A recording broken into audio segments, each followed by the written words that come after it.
계주 집사님께서 오늘 우리에게 주신 하나님 말씀 봉독하고 이어서 성가대 하나님 찬양 드립니다.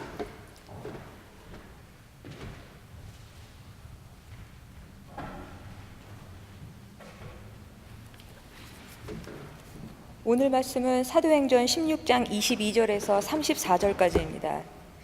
무리가 일제히 일어나 고발하니 상관들이 옷을 찢어 벗기고 매로 치라 하여 많이 친 후에 옥에 가두고 간수에게 명하여 든든히 지키라 하니 그가 이러한 명령을 받아 그들을 깊은 옥에 가두고 그 발을 착고에 든든히 채웠더니 한밤중에 바울과 실라가 기도하고 하나님을 찬송하며 죄수들이 듣더라. 이에 갑자기 큰 지진이 나서 옥터가 움직이고 문이 곧 다 열리며 모든 사람의 매인 것이 다 벗어진지라.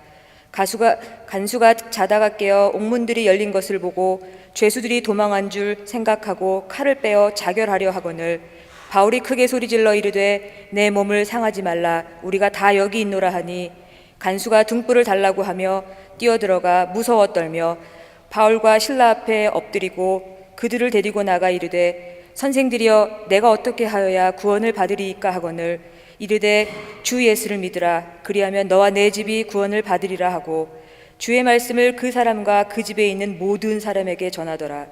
그 밤 그 시각에 간수가 그들을 데려다가 그 맞은 자리를 씻어주고 자기와 그 온 가족들이 다 세례를 받은 후 그들을 데리고 자기 집에 올라가서 음식을 차려주고 그와 온 집안이 하나님을 믿음으로 크게 기뻐하니라. 아멘.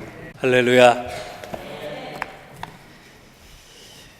오늘 교회 오시는 길에 하늘 한번 쳐다보고 오신 분들 계세요? 하늘 쳐다보시면서 무슨 생각 들으셨어요? 저는 하늘 쳐다보면서 참 날씨 원더풀하다 그런 생각했는데, 여러분 원더풀의 뜻이 뭔지 아세요? 제가 오늘 가르쳐 드릴 테니까 자주 좀 사용하도록 하세요. 이 원더풀이라고 하는 것은 원하는 것보다 더 잘 풀리세요가 원더풀이에요. 우리 옆 사람한테 인사하겠습니다. 원더풀 하세요. 인사하겠습니다. 마음에 드시죠? 예, 우리 자주 원더풀 하겠습니다. 어느 술꾼이 살았습니다. 하루만 술을 마시지 않아도 잠을 이룰 수 없을 정도로 술에 의지해서 산 사람인데, 어느 날 자기 사는 동네에 초등학교 은사 선생님이 오셨다는 이야기를 듣고 인사를 하러 갔습니다. 평소에 존경했던지라 제 인생에 지침 하나만 주시기 바랍니다 그랬더니 이 선생님이 다른 말씀을 하지 않으시고 책 한 권을 주셨어요. 자네가 꼭 가서 읽었으면 좋겠네. 존경하는 선생님이 주셨기 때문에 얼마나 소중한 책입니까? 밤새워서 책을 읽었는데 그 책은 무슨 내용이냐 하면 술이 얼마나 인체에 해로운가에 대한 책이었어요. 그 책을 읽으면서 장마다 충격을 받지 않을 수 없었습니다. 그래서 그는 그 책을 다 읽고 마지막 장을 덮는 순간에 아주 단단한 결심을 했습니다. 나는 앞으로 절대로 책을 읽지 않겠다.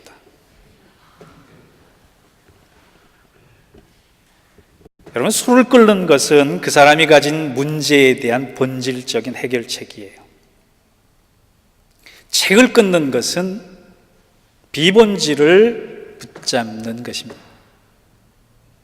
제가 왜 이 말씀으로 설교를 시작하느냐? 이 이야기가 쉽게 신앙의 본질로부터 멀어진 우리의 모습과 비슷하기 때문이에요.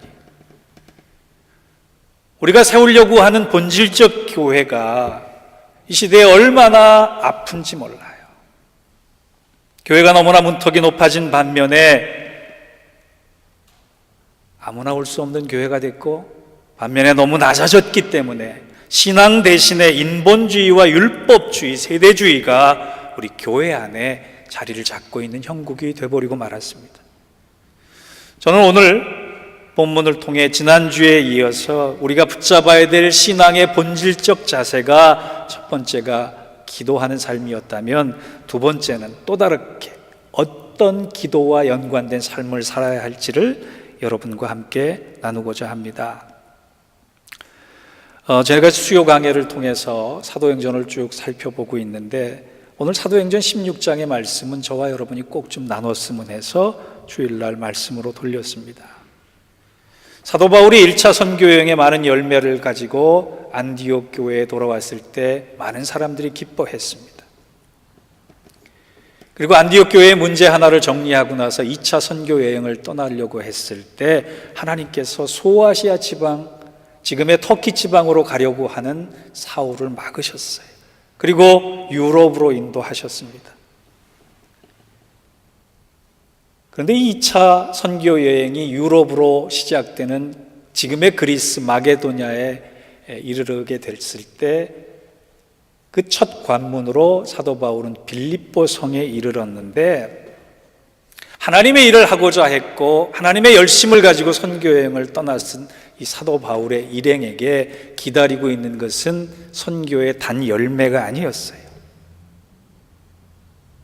거기 가봤더니 점을 치는 한 여인이 있었는데 얼마나 불쌍하고 극률해 보이든지 사도 바울이 그 여자 점술가에게 귀신을 내쫓아 주었습니다. 그런데 이 점술가를 통해 먹고 살았던, 쉽게 얘기하면 점주가 화가 났습니다. 너 내 밥거리 이제 끊어놨으니까 내가 가만두지 않겠다.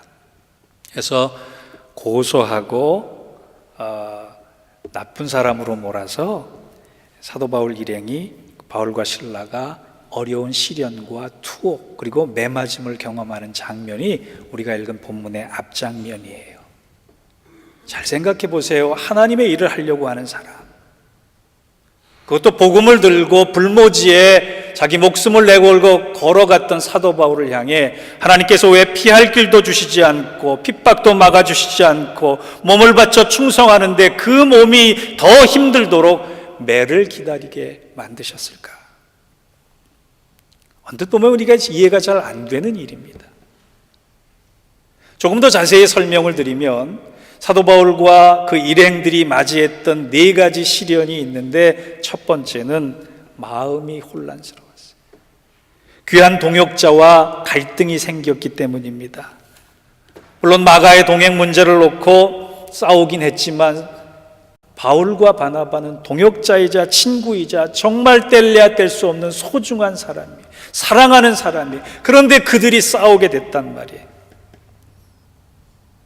여러분, 가정에서건 직장에서건 교회에서건 누군가 한번 갈등을 하고 싸웠다고 생각해 보세요. 그 마음이 지옥 같아집니다.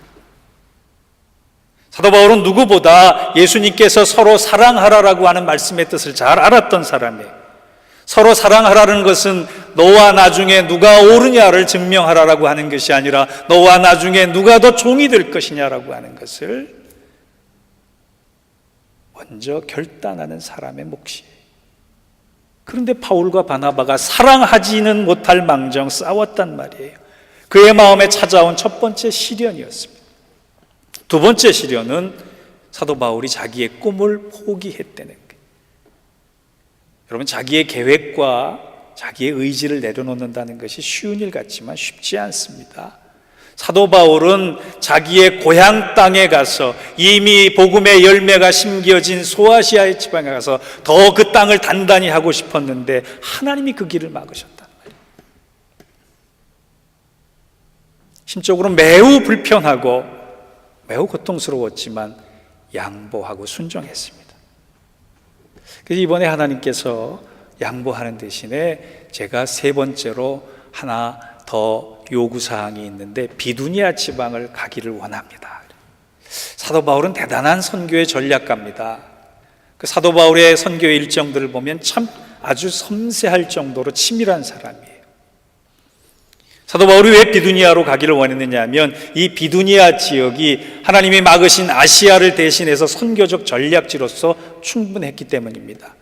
비두니아가 어떤 지방이냐 하면 나중에 교회사를 배우시면 알겠지만 삼위일체를 확정하는 니케아 종교회의와 사도신경을 선언한 칼케톤 회의가 이 비두니아 지역에서 열렸을 정도로 하나님이 소아시아를 막았다면 제게 비두니아를 주십시오. 이 비두니아의 복음을 전하면 사방팔방으로 복음이 전할 테니 저에게 이것을 허락해 주십시오. 하나님이 그것도 막으셨어요.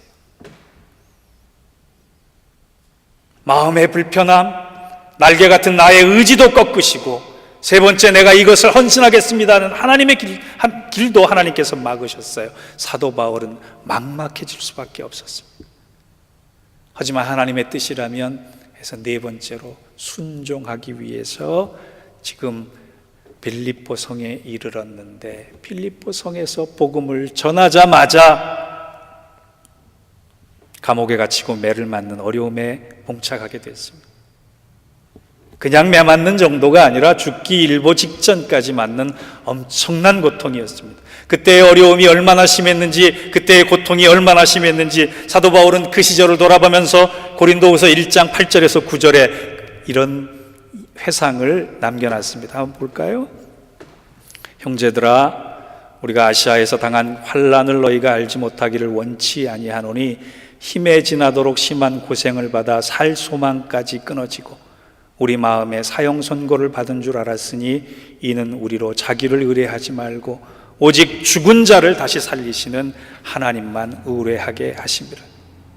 지금 사도 바울은 마음도 불편하고 날개도 꺾였고 가야 할 길을 막막한 가운데 어떻게 가야 할지를 몰라서 첫걸음을 내렸는데 어느 정도 매를 맞았느냐? 죽게 되었다. 내 인생 여기서 끝인가 보다 하게 됐을 정도로 환난을 당했다는 거예요. 하나님의 일을 하는 사람이 이런 곤란을 겪는다면 세상살이를 하고 있는 우리는 어떻겠습니까? 어떤 분이 그랬대요. 교회에서는 전쟁터인데 나가보니 지옥이다. 세상살이 쉽지 않잖아요. 길은 어둡고 마음은 무겁고 내 갈 길이 보이지 않고 내 인생에 깊은 밤이 찾아와서 어디로 걸어가야 할지 모르겠다. 질병도 오고 실패도 오고 낙심도 오고 절망도 오고 상실도 오고 아픔도 와서 하나님, 내가 도대체 어떻게 살아야 합니까? 좌절하고 탄식할 때가 한두 번이 아니란 말이죠. 사도 바울이 그랬습니다. 신라가 그랬습니다. 그런데 그들이 오늘 어떻게 했나를 자세히 보고 교훈받을 때 우리의 신앙은 새로워질 줄 믿습니다. 여러분, 제가 일부 예배 시간에, 이른비 예배 시간에 나온 집사님에게 회사를 경영하실 때 이렇게 한번 해보세요라고 말씀을 드렸더니 그렇게 하시겠다 그러더라고요. 그럼 토끼와 거북이 중에 누가 이겼어요? 거북이가 이겼죠. 어느 회사 대기업의 인사 담당 면접관이 그 회사를 취직하러 온 10명의 사람을 붙잡고 면접을 시작했는데 첫 번째 질문이 그거였어요. 토끼와 거북이 중에 누가 이겼느냐? 10명의 사람이 한결같이 거북이가 이겼다고 대답했습니다. 두 번째 질문을 했습니다. 그럼 거북이가 왜 이겼습니까? 9명의 사람이 토끼가 늦잠을 자서 거북이가 이겼습니다. 토끼가 게으름을 펴서 거북이가 이겼습니다. 이렇게 대답할 때 한 사람이 이렇게 대답했습니다. 거북이는 목표 지점을 바라보고 갔지만 토끼는 목표가 아니라 상대방을 집중했기 때문에 질 수밖에 없었습니다. 무슨 얘기냐? 우리가 신앙의 목적을 확실히 알면, 왜 하나님이 우리를 통해서 예수 믿게 하셨는가, 왜 이 땅을 믿음을 갖고 살아가게 하셨는가의 그 본질을 정확히 알면 우리는 이길 수 있는 싸움을 하고 있다는 것입니다.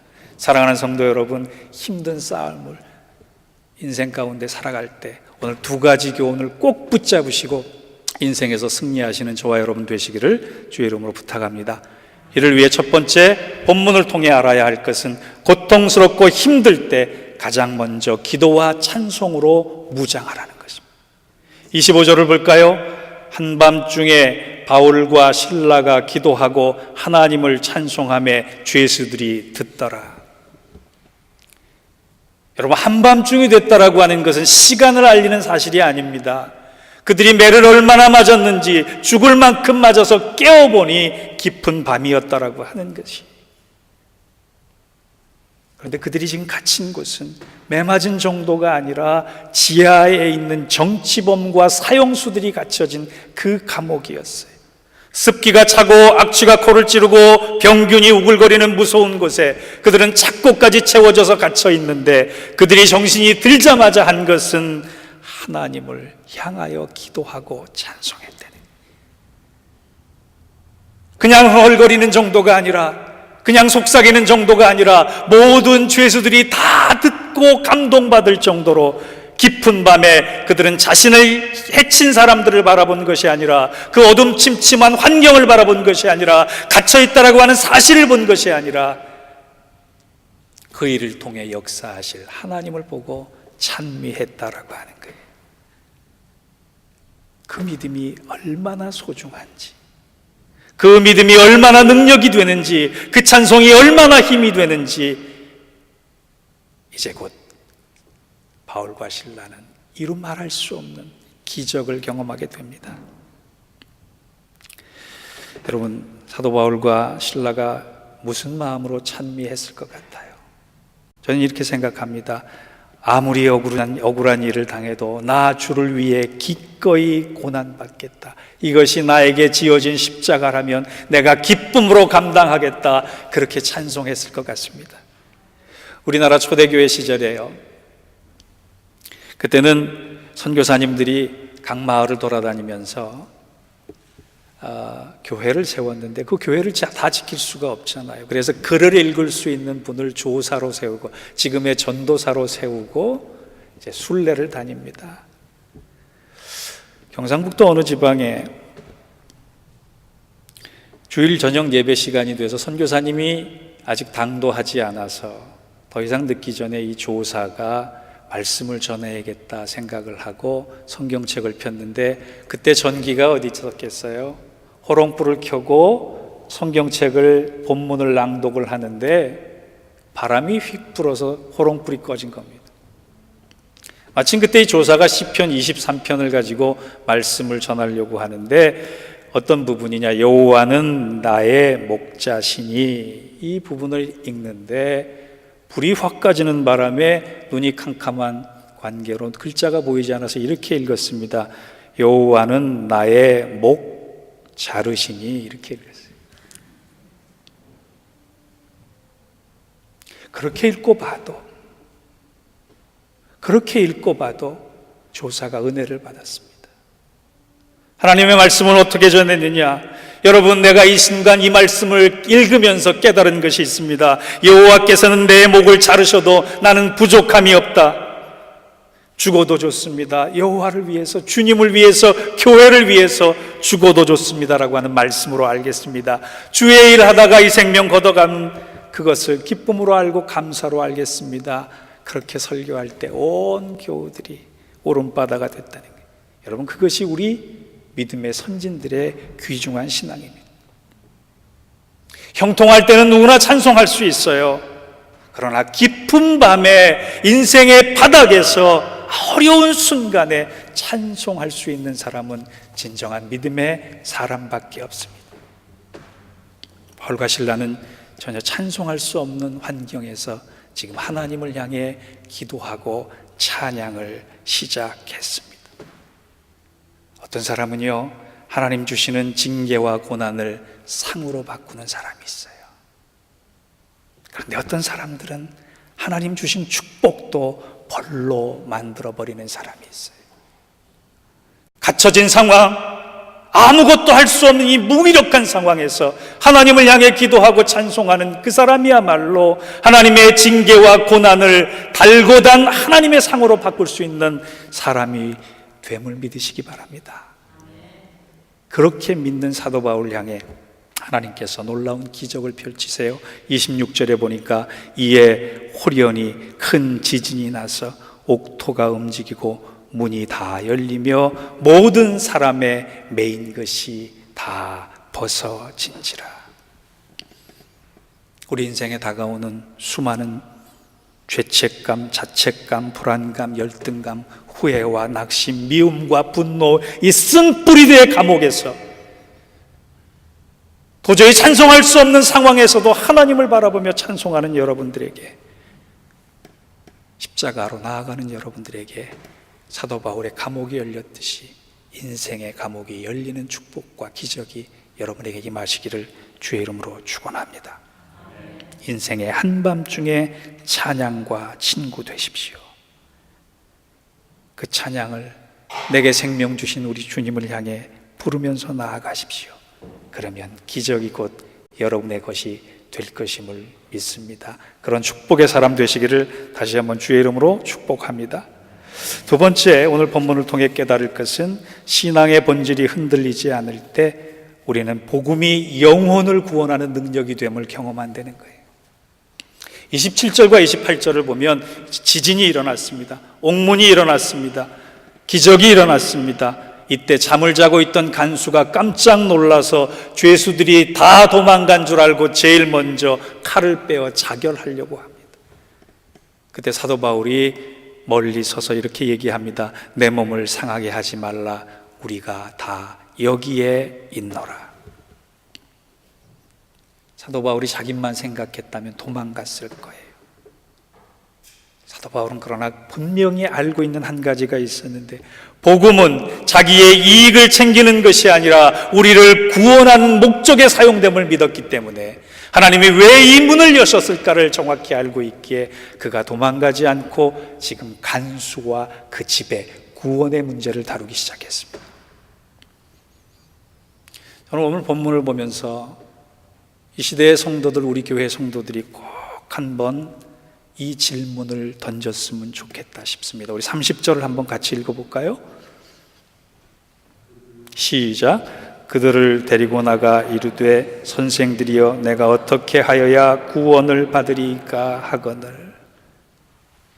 여러분, 지금 간수가 놀라운 이 하나님의 일 앞에 던진 질문이 하나 있습니다. 선생들이여 내가 어떻게 하여야 구원을 얻을 수 있겠습니까? 이 일을 어떻게 수습하겠습니까가 아닙니다. 이 난관을 어떻게 모면하겠습니까가 아닙니다. 하나님의 일을 보고 그 간수가 던진 질문은 내가 어떻게 하면 구원을 얻을 수 있겠습니까?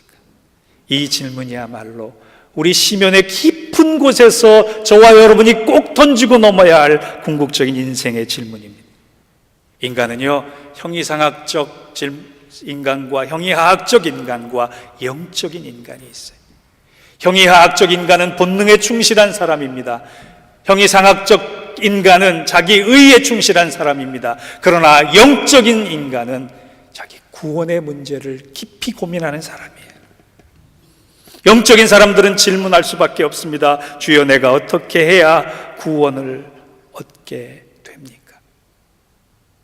저는 오늘 여러분들의 가슴 속에 이 간수가 던졌던 질문이 여러분의 질문이 되기를 바랍니다. 이 질문이 여러분의 가슴에 파문을 던지는 질문이 되기를 바랍니다. 제가 목회를 하면서 너무나 가슴이 아픈 것은 다른 일 때문이 아니에요. 구원에 대한 질문조차, 구원에 대한 관심조차 교회 생활을 오래 하고 있어도 한 번도 하지 못하는 사람을 볼 때 얼마나 가슴이 아픈지 모릅니다. 누군가 여러분에게 여러분 교회 다니시지요? 제게 구원이 무엇입니까를 설명해 줄 수 있습니까? 라고 물어봤을 때 여러분 뭐라고 대답하실 수 있어요? 그 질문에 대한 대답에 준비가 되어 계십니까? 우리는 믿음의 연기는 늘어갈 수 있지만 복음의 진정한 삶과는 거리가 멀게 살고 있지만 구원에 대해 한마디 할 수 없는 사람이 된다면 하나님 앞에 얼마나 부끄러운 모습으로 서겠습니까? 구원은요, 다른 것이 아니라 내 인생이 자유를 얻는 것이에요. 죄로부터의 자유, 죽음으로부터의 자유, 심판으로부터의 자유, 그 자유를 내가 얻는 것입니다. 이 누릴 자유를 위해 예수께서 우리를 위해 죽으셨고 부활하셨고 그 구원을 허락해 주셨어요.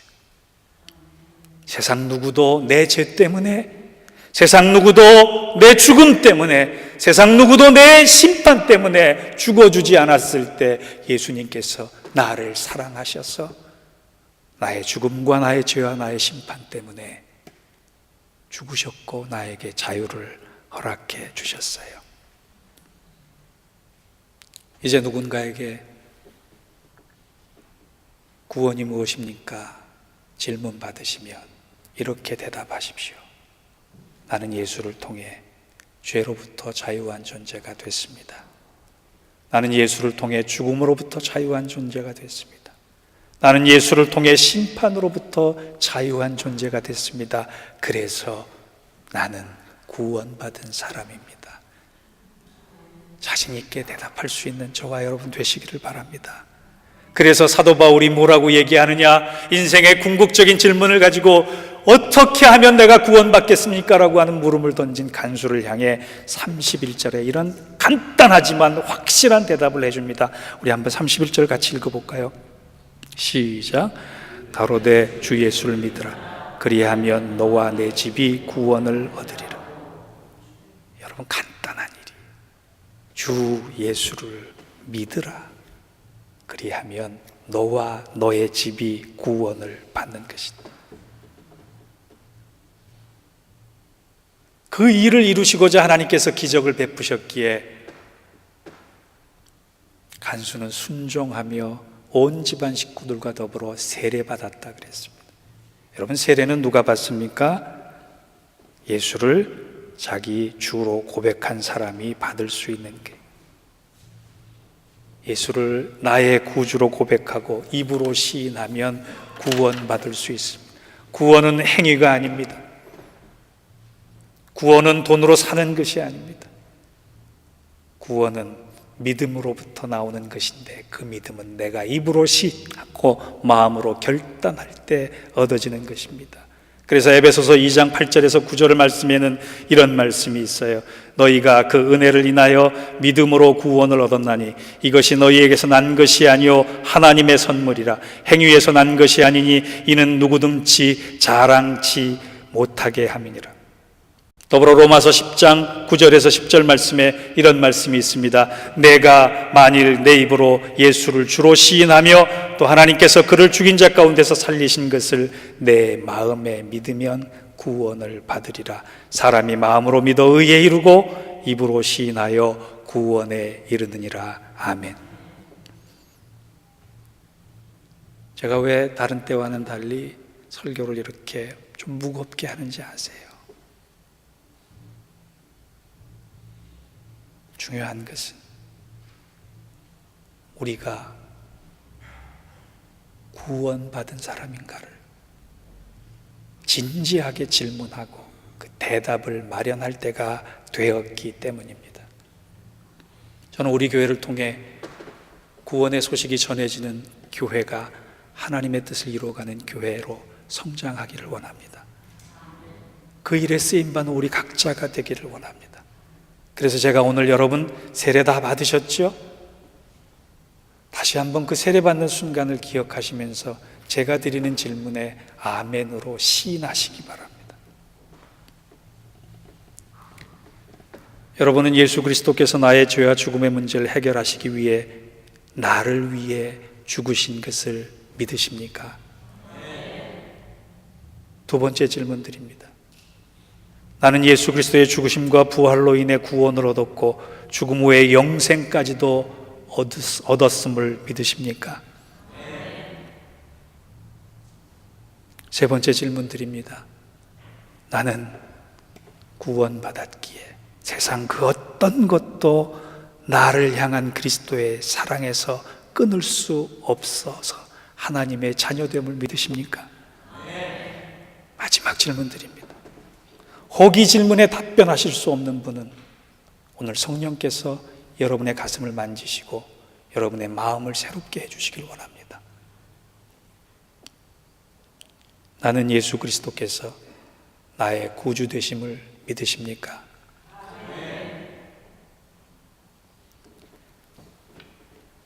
이 믿음이 여러분의 믿음이 될 때 저와 여러분은 믿음에 합당한 삶을 살아갈 것입니다. 믿는 만큼 행동하고 믿는 만큼 살아가는 게 바로 우리 모습입니다. 이제 결론을 맺습니다. 어떤 어린아이가 이런 기도를 했대요. 하나님, 지금부터 미국의 수도가 워싱턴이 아니라 볼티모어가 되게 해주세요. 왜냐하면 제가 오늘 시험 볼 때 답안지에 미국의 수도를 볼티모어라고 썼기 때문이에요.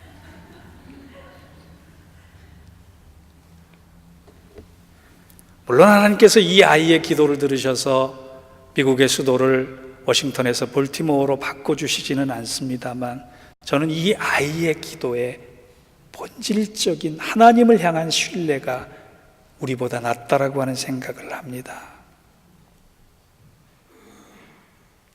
예루살렘의 옛 이름은 여부스예요. 여부스는 오염된 땅이라는 곳입니다. 하나님께서 그 땅을 선택하시기 전에는 그 땅은 버려진 땅이요, 쓸모없는 땅이요, 오염된 땅이었어요. 그런데 하나님을 향한 다윗의 찬양과 다윗의 기도와 다윗의 그 올곧은 신앙을 보시고 하나님은 그 여부스를 축복하셔서 은혜의 땅, 약속의 땅, 평화의 도시, 하나님의 도성 예루살렘으로 바꾸어 주셨어요. 우리가 인생의 깊은 밤에 하나님을 향한 기도와 하나님을 향한 전적인 신뢰와 나를 통해 이루어 가실 하나님의 구원의 역사를 바라보며, 비록 내 인생이 고난 중에 있을지라도, 비록 내 인생이 깊은 밤 착고에 채워져 있을지라도 하나님을 향해 찬미하며 나아가는 우리들의 땅을 여부스에서 예루살렘으로 바꾸어 주실 것입니다. 그것이 복음의 능력이고, 그것이 복음의 길이고, 그것이 복음의 열매입니다. 사도 바울과 신라의 앞길에 감옥문이 열렸듯이 그를 통해 간수와 온 가족, 그리고 이 마게도냐 그리스도 지방의 복음의 기지가 활짝 열렸듯이 여부스 같은 우리 예루살렘으로 바꿔주시는 하나님의 은혜가 우리의 찬양과 기도로 시작되시기를 주의 이름으로 축원합니다. 기도하겠습니다. 하나님 감사합니다. 사랑하는 성도들의 가슴 속에 복음의 씨앗을 심어 주시옵소서. 우리가 믿는 만큼 행동하고 믿는 만큼 살아가는데, 믿는 척하고 살아가고 믿음의 연기만 늘어가고 살아가고 있는 저희들 돌아보며 마음으로 믿고 입으로 시인하여 진정한 예수 그리스도를 믿는 구주로 고백하는 구원에 합당한 사람들 되게 하여 주시옵소서. 그리하여 그 구원의 감격을 가지고 찬송하며 찬양하며 살아갈 때 우리 삶에 여부스가 예루살렘이 되었던 그 은혜가 임하여지게 하여 주시옵소서. 예수님의 이름으로 기도하옵나이다. 아멘.